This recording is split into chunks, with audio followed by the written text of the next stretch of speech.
I'm Sam Powers, and welcome to our Clobbered Bible study.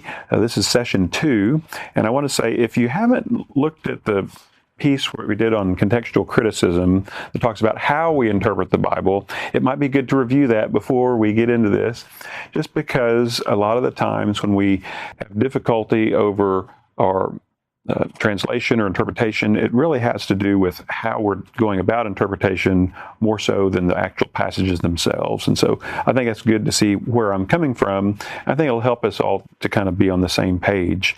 So I think that's helpful. Today we're looking at some of the issues within the Old Testament on our LGBTQ neighbors and how we deal with those passages. Last time, the first session, we really delved into Sodom and Gomorrah and what the sin of Sodom was, and we saw that it was really, as we looked throughout the whole Bible, including the New Testament passages, we kind of came to the conclusion that it was more about inhospitality than it had to do about same-gender relations. And so today we're getting into some more specific things that talk specifically about same-gender relations in the Hebrew Bible. And so as we look at this, I think this will help us kind of shed some light on what these passages are actually saying. So Leviticus is one of the key books that has a lot in it on cleanliness and how we stay clean and how we are unclean. And that has a lot to do with ritual, and it has to do with how we're able to come before God. And so if you are clean, ritually clean is what that's referring to, you are able to come before God. If you're ritually unclean, you are not, and you're kind of exiled in a sense from the people. Now, the book of Leviticus is the rules for the Levitical priests who are from the tribe of Levi, and it's part of the Torah, it's part of the Pentateuch, the first 5 books of the Bible, and the rabbinic name for this book can be translated as for the priests, and so that's kind of interesting as we look at Leviticus. And as we think about Leviticus, it's important to understand that their view at the time this was written, that God was fixed and located, and a lot of times we see that God is within the temple, and over time that began to expand where they begin to see that God is beyond that, and the idea of God's omnipresence, or that God is everywhere, is probably a later theological understanding that we kind of evolved with through time. We came to begin to understand that. But in Leviticus, a lot of the idea is that God is located here and specifically situated around the temple. And so as we think about this, I think that's important for us to understand that in looking at these particular texts. So chapter 15 of Leviticus deals with human sexuality. It has a lot about how a man who has a discharge from his member becomes ceremonially unclean, and there are many verses in chapter 15 about this, and probably verse 15:8 is my favorite one, and we'll hear from that. If the one with the discharge spits on persons who are clean, then they shall wash their clothes and bathe in water, and be unclean until the evening. Okay, so that's got a lot in it. The idea that we had to put this as a rule likely meant that somebody was doing it. Somebody was going around spitting on people. I don't know. But that is a rule. And what that does is it shows us that you have a person that's in the state of uncleanliness. And if their bodily fluid, such as saliva, gets on somebody else, then they're also unclean. And so it kind of moves them into that category as well. I guess if you were ceremonially clean and you spit on somebody, maybe they would stay clean. I don't know, but we can kind of see the thinking around this, around ritual, is really what we're talking about. For women, this chapter moves into menstruation, and a woman would be considered unclean for 7 days at a minimum. It could be longer if she continues to bleed past 7 days. And so if you touch her at this time, you would also be considered ceremonially unclean. And so just about any bodily fluid can make you unclean, along with touching someone or something that is dead. That also would make you unclean. And so as you think about this idea about ritual cleanliness, how does that make sense in a Bronze Age culture or a community that might be transitory? There might be advantages to this. We can see how, they didn't know about cleanliness like we do from a medical standpoint. They didn't understand about germs or anything like that. However, these laws came about in a way that could have been helpful for a migratory community. And so it's important for us to kind of understand that in a place that had no refrigeration and had no medical knowledge. So it's good for us to kind of see that from that context. So chapter 18 is a chapter about human sexuality and what is forbidden. And so let's look at verse 9 from chapter 18. You shall not uncover the nakedness of your sister, your father's daughter, or your mother's daughter, whether born at home or born abroad. Okay, so that's interesting. So we're limiting, the idea about incest with siblings, and this is actually not followed by Abraham, which, to be fair, this happens prior to the Levitical code being written down and given past the time of Moses. And so Abraham is before the time of Moses. But if you look in Genesis 20, 11 through 13, he presents his sister Sarah, or his wife Sarah, as his sister, which she actually is his half-sister, according to the Bible. So that's interesting that we then later go in and say, oh, no, that's not a good idea. We can't do that. And so then we look at Leviticus 18:18, which also talks about incest in a way. And you shall not marry a woman as a rival to her sister, uncovering her nakedness while her sister is still alive.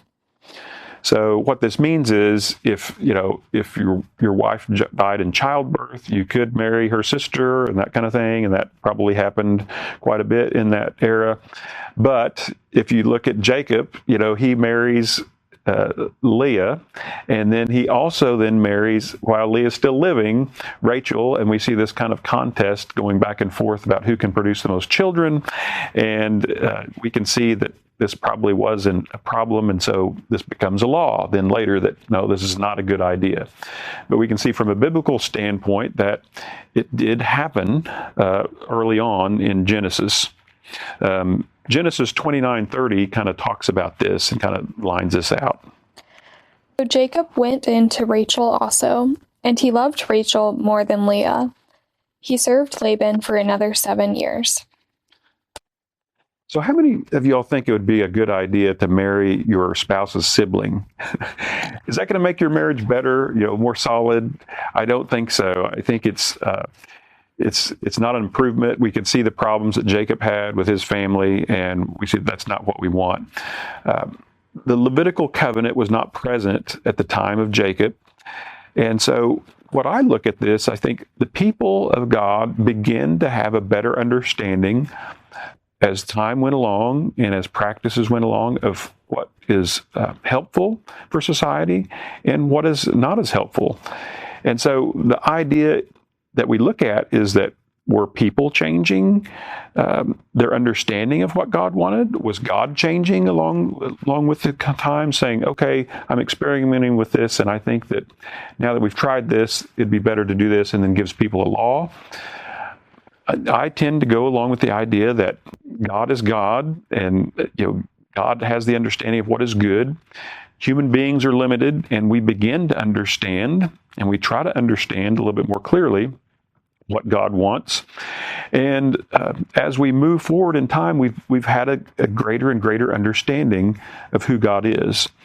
Now, as Christians, we see this in Jesus, who talks about, you have heard that it said this, but I'm going to tell you this, such as an eye for an eye, but I'm going to tell you to turn the other cheek. And so he's having a more clear understanding for us of what God actually wants from us, and we've moved through time of a better and better understanding.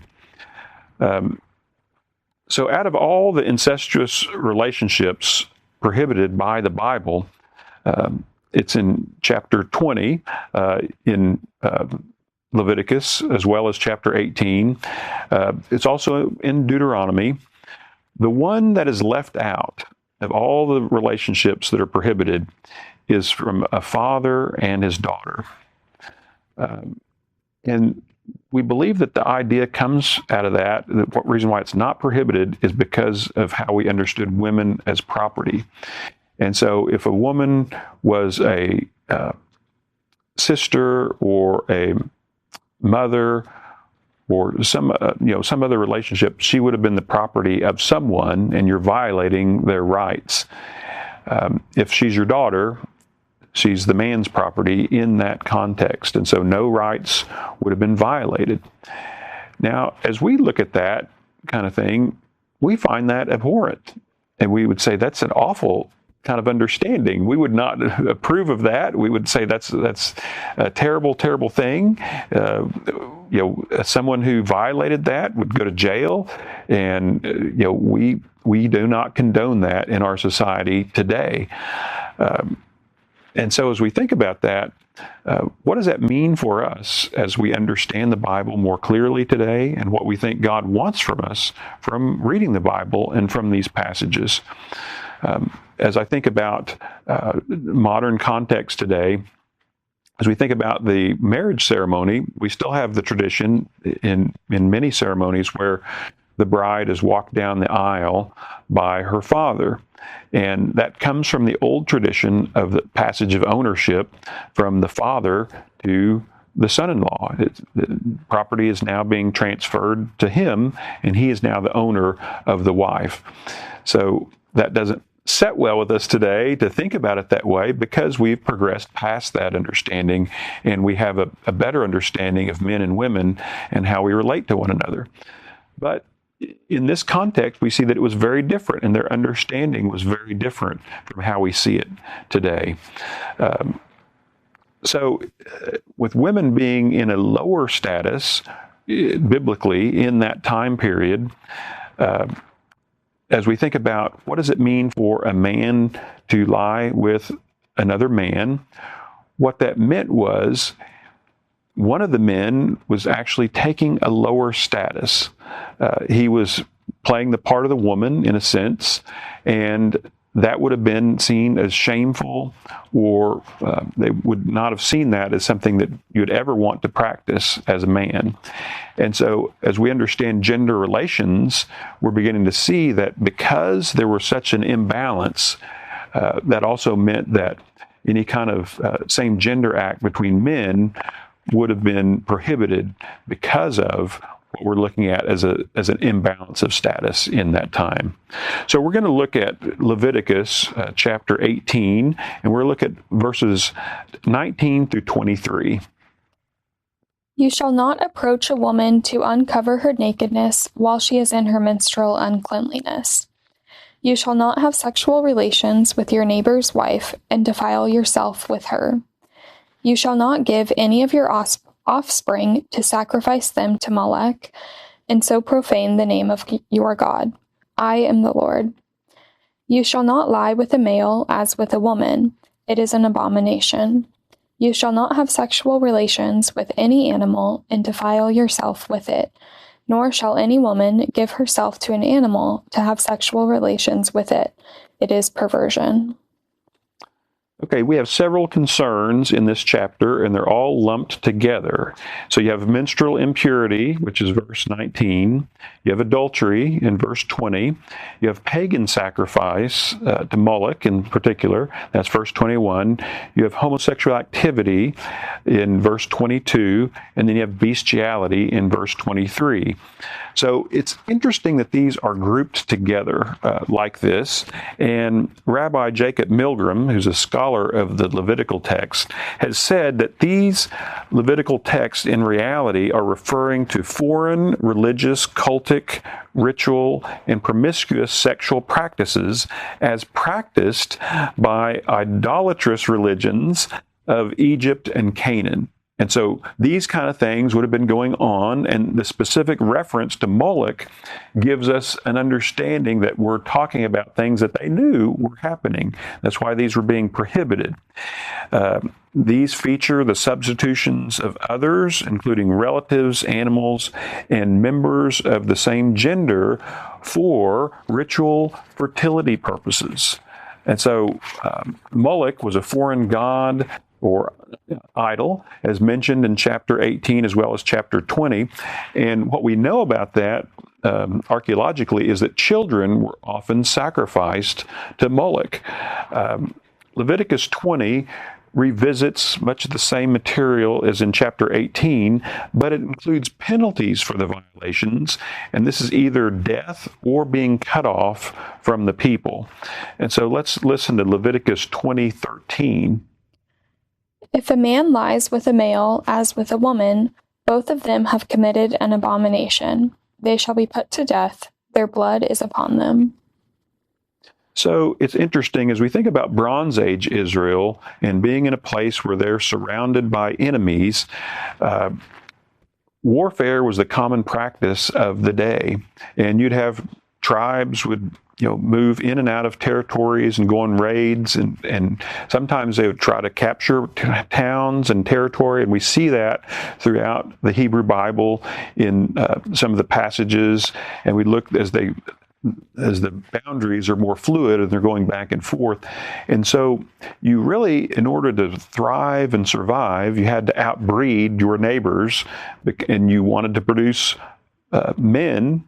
Boys were the babies you wanted because they would be the ones that would be soldiers that would help you either defend your territory or capture more territory. And it's interesting, in the ancient Near East, one of the practices when you defeated a tribe was that the victor, the men of the victor soldiers would actually rape those who were defeated and left alive. And basically it was not for sexual purposes, but to show your dominance over them. You're placing them in the status of women in that way, and so you're actually lowering or shaming their status for who they were in that kind of way. And so as we think about that kind of behavior and what that says and what that's communicating to people at the time, it would be very important to have more male babies and male offspring for your own protection and survival. So in that kind of setting where warfare would be common and these kind of incursions would be common, we can see how the gender imbalance came to be. And we can see, how that happened and how they would value males over females in that kind of setting. And so Israelites in that time who would have been we would today consider gay, or who identify themselves in that manner, would have had a wife and children, and that was just part of the day because that was the expectation in order for survival to happen. And so it's not that was their preference at the time, but that would have been their expectation, and there wouldn't have been a lot of room for variance in that because of the need for survival as a way of life. And so we still have a lot of Christians today who follow the doctrine that sexuality should always contain the possibility for procreation. And as we think about what that means for us, is if sexuality is only about procreation, then it does make sense that same gender sexual relations would not be allowed because they obviously do not provide for procreation. And so what I'd like to do is think about what does this look like from a Roman Catholic perspective. That's probably the most obvious one, where we see the idea of sexuality being tied to procreation. This is from aboutcatholics.com. To have sex simply for pleasure, or to have the sexual organs stimulated in such a way where pleasure is the only objective, is hedonistic and wrong. To obtain sexual pleasure only for itself demeans the sanctity of humanity and hurts at least one person. So from that Christian standpoint, that Christian tradition, it is clearly about procreation. I do want to say the bold emphasis that you'll see on the screen, those were from the source. I did not emphasize those, and so those were to be made a clear message. This is kind of what we're saying about men and women from a United Methodist tradition. We have a different understanding of sexual relations and understanding of how men and women relate to one another. This is from our social principles. We affirm with Scripture the common humanity of male and female, both having equal worth in the eyes of God. We reject the erroneous notion that one gender is superior to another, that one gender must strive against another, and that members of one gender may receive love, power, and esteem only at the expense of another. We especially reject the idea that God made individuals as incomplete fragments, made whole only in union with one another. We call upon women and men alike to share power and control, to learn to give freely and to receive freely, to be complete and to respect the wholeness of others. We seek for every individual opportunities and freedom to love and to be loved, to seek and receive justice, and to practice ethical self-determination. We understand our gender diversity to be a gift from God, intended to add to the rich variety of human experience and perspective. And we guard against attitudes and traditions that would use this good gift to leave members of one sex more vulnerable in relationships than members of another. So I think we can see that a United Methodist position dealing with gender is we try to have a much more equitable understanding of gender, and I think that's what we, as United Methodists, believe that God has led us into this understanding through Scripture, and we have these other scriptures and these other understandings. We think that was for a different time, and we can see why they were lifted up the way they were at that time, but we think we've kind of moved past that, and we're ready to move forward as a people of God. It's interesting, the Old Testament passages or Hebrew Bible passages do not include anything to do with lesbian relationships. And that really was because it was a man's world. And they're mentioned in the New Testament, which we'll get to in the next passage.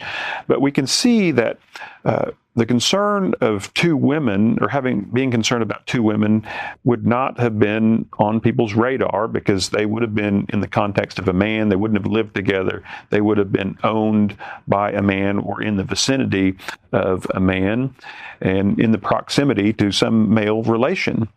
And so it just wasn't a consideration for them at the time to think about outlawing that or thinking that was disturbing to the social order, because it really didn't lower anybody's status in the sense, and so there's no need to prohibit it. So as we think about the changes that we've seen with regards to men and women through the years, it's really interesting for us to consider what that means for us today. This is from the King James Version first. This is Deuteronomy 23, verses 17 and 18. There shall be no whore of the daughters of Israel, nor a sodomite of the sons of Israel. Thou shalt not bring the hire of a whore, or the price of a dog, into the house of the Lord thy God for any vow. For even both these are an abomination unto the Lord thy God. So it's interesting that the language they use of the idea of the whore of the daughters of Israel, nor a sodomite, are really probably false translations. That was the King James. That was a much earlier translation. This is the NRSV translation, and listen to how this sounds a little bit different and how this might give us a different context to what's happening here. None of the daughters of Israel shall be a temple prostitute. None of the sons of Israel shall be a temple prostitute. You shall not bring the fee of a prostitute or the wages of a male prostitute into the house of the Lord your God in payment for any vow, for both these are abhorrent to the Lord your God.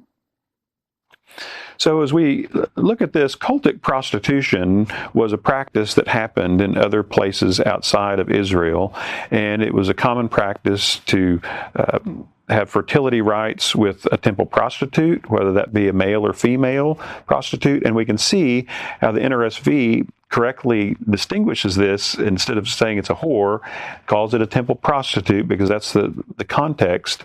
And the same, instead of a sodomite, calls the male a temple prostitute, because that's what the context of this passage is referring to.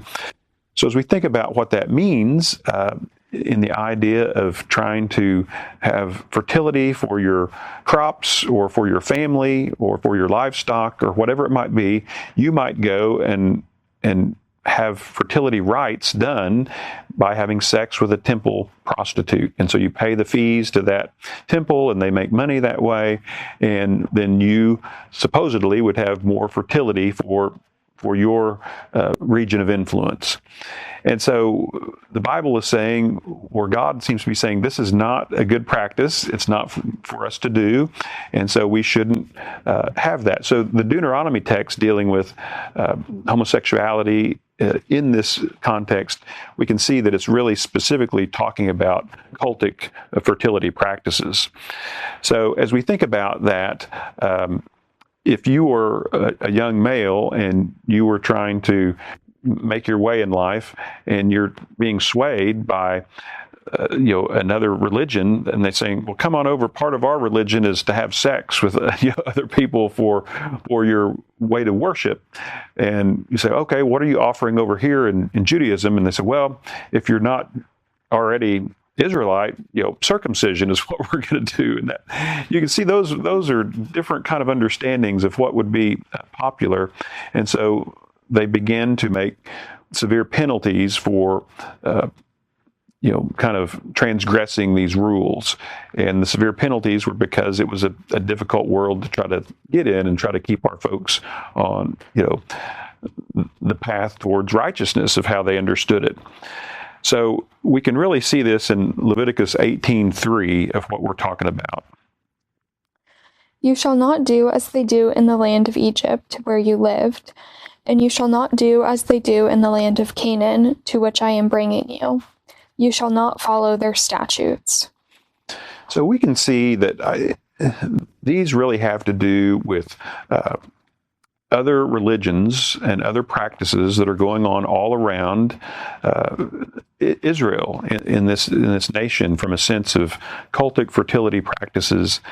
And this is what these passages are really prohibiting. I think it's important for us to understand that, and it's important for us to see where we're coming from on these passages of what they really deal with. We can see specifically that gender relations are definitely imbalanced in that time period, and we would not seek to replicate that today for who we are and how we see men and women. And so as we think about that we've changed in that area, might we also change in how we see issues of LGBTQ plus neighbors around us and how we extend them grace as well. When we can see it in context, just as we wouldn't treat women in the same way we treated them in the Old Testament passages, we don't treat our LGBTQ plus brothers and sisters in the same way that they were treated in these passages either. And I think God is calling us to think differently and more graciously towards all people today. Next week, we're going to deal, or the next session, I should say, we're going to deal with the New Testament passages, and we're going to look at what those have to say.